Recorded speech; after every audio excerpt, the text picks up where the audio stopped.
Matt Simmons here, mattsimmons.org, and I was just asked a question about feelings and Mother Teresa, and was she still close to God? Did she have a relationship even though she didn't feel him?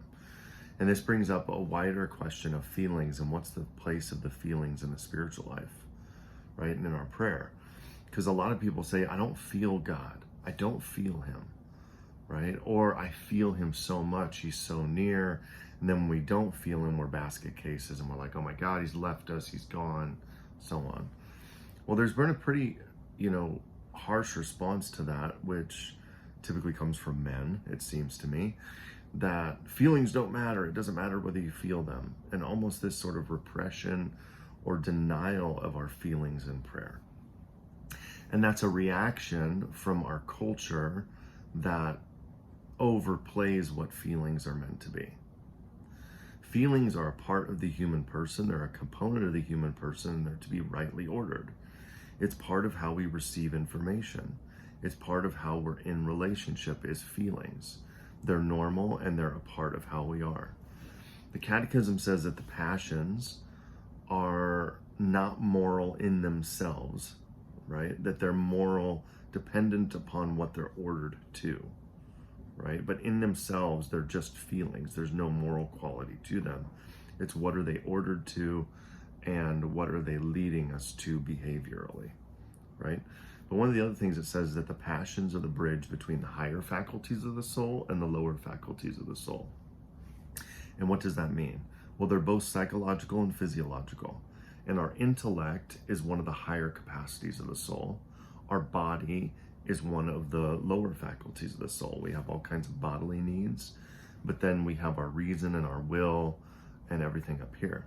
And so the emotions bridge the two. So when I want to be good and holy, and I want to be kind, and I want to be loving, but I realize I can't, it's usually because said person that I want to be loving and kind to does something wrong and they hurt my feelings.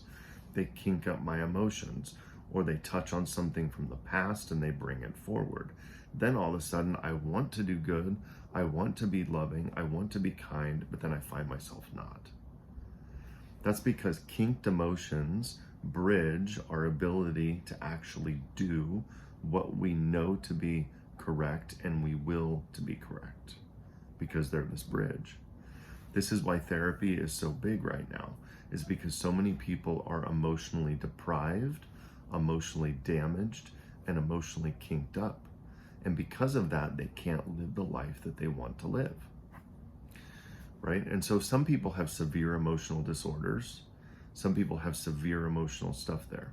The majority of us do not, right? But what happens if we don't deal with our emotions, if we don't bring them forward, say in prayer and in relationship with others, is that they just keep getting more and more twisted and dysregulated and inordinate.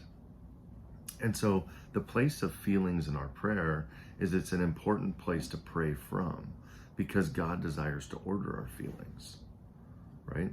Most of us don't even know what's happening inside of us. See, the beautiful thing about Mother Teresa and her experience is people accused her of not being in relationship with God, yet nothing changed in her practical prayer life. She did holy hours, she prayed her breviary, she sat before the Lord, and she did everything she was supposed to do. Even her action in her letters of questioning God is still her talking to him. It's still her being in relationship, whether she felt it or not. Now, what she experienced is in the advanced stages of the spiritual life, because the place we're all being led to is a place of we love the Lord and we do for the Lord totally because we love him, not because of what we're getting in return. So the darkness that she was experiencing was a removal of spiritual experience, a removal of sense experience, so that she could completely love the Lord for who he is, not for the consolations and the gifts that he gives. Many people that I meet with ask about that. They're in a period of dryness, they're in a period of desolation. Are they experiencing what Mother Teresa experienced? The answer would be no.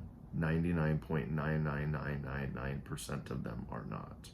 Most of us are not in the same spiritual place that Mother Teresa was at. So what do we do then if we're not experiencing him in our emotions? It can be a couple things. One, he can be stripping us of our need to experience him emotionally. So if we've kind of become addicted to the feelings of feeling good, he might be withholding that from us to get us to come to him anyway, to be in relationship with him for who he is. And so this can be spiritual gluttony, can be a sin of people who are in the illuminative way, who are a little bit further along in the spiritual life. They've experienced God so deeply, and they've experienced his and taste his mystery so much that they become almost hooked on them, right? And it can be a sin that falls there. So sometimes he does that. But more often than not, what I found, what desolation is and what people not experiencing the Lord is they're not relating their heart as deeply and specifically as he would desire. So if we have a desolation and a lack of intimacy there, the best thing to do is to relate to him your precise experience now. What are you experiencing right now? If you want order in the chaos of your emotions, speak them to him and invite him into them. If you want to move out of desolation, Ignatius says, lean into it with much prayer and self-examination. So we actually lean into him. The negative experiences we have actually make us want to pull back, and that just furthers the problem, particularly when it comes to the emotions. So the emotions are a beautiful part of the human person. They're something that God wants to order. They're essential to being able to live the faith as we desire to live. We must be emotionally in alignment, right? This is why therapy is so important. Maybe some of you don't want to go to therapy, or you're not finding the fruit that you had been there. Then it might be time for you to just bring those emotions specifically that you're experiencing to the Lord, open them up to him, experience them with him, and allow him in. For me, that's been the pathway to healing. That's been the pathway to wholeness. And that's been the pathway to go from having anxiety and diagnosed as bipolar and depression and drug addiction to a place where I'm stable and I don't suffer from those things anymore. So God is all powerful. He's amazing.